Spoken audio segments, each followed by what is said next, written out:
Wala nga pala kaming spinach or alotbati, kaya pumunta na ako dito sa kapitbahay dahil meron dito puno ng malunggay. Ito nga lang pa ako kumuha, di tayo ako magpaalam. Tayo, sinibawang tahong. Malunggay, kasi pampagatas daw to. Kuhain lang natin ito, bawang, sibuyas, kamatis, siling green, kuya. Yung mga gagamitin natin. Oil, bawang, luya,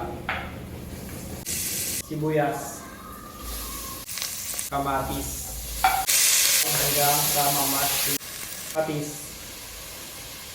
pepper. Tahong.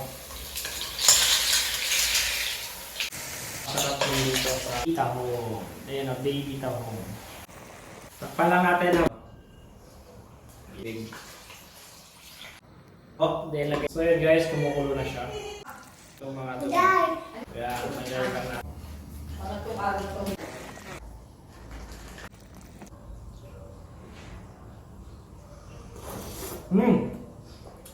Sarap!